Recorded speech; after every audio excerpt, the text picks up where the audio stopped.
Hey everybody, Marshall with Slab Donk Jigs here. Today we're going to tie up another new pattern.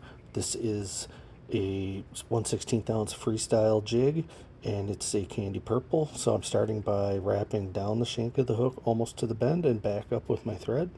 Getting a real nice tight finish, putting that tag end up near the head, and now I am cutting off a chunk of kind of like a neon chartreuse bucktail.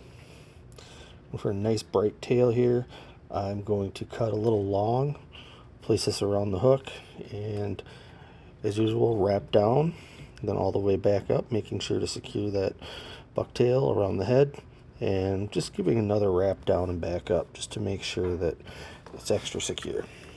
Okay, now I'm going to trim this bucktail to the desired length, which is again about 1/2 to 3/4 inch longer than the hook.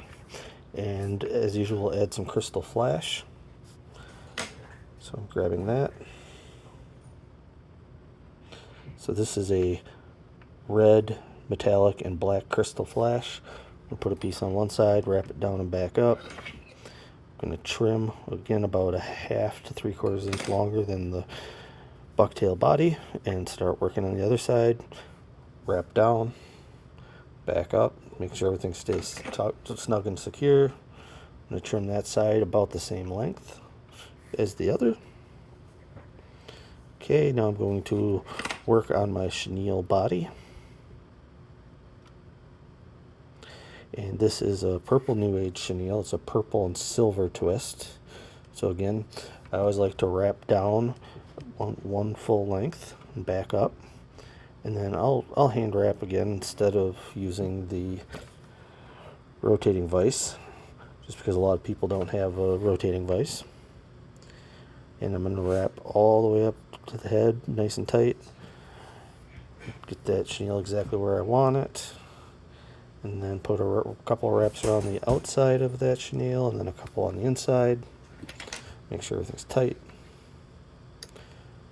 And now I'll do a whip finish, another 5-spin whip finish, and tighten everything up. 1, 2, 3, 4, 5. I'm going to release, tighten that thread, make sure everything's seated properly. Okay, time to trim the thread and the tag end of that New Age chenille. The main part of the jig is done. Now I'm going to add some 3D lizard eyes.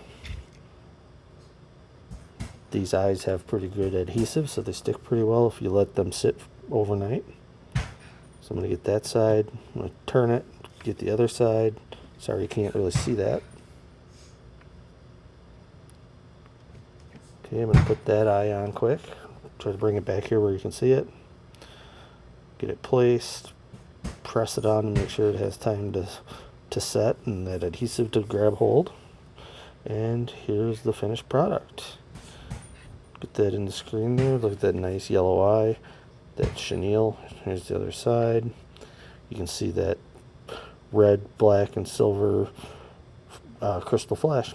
Thanks for watching.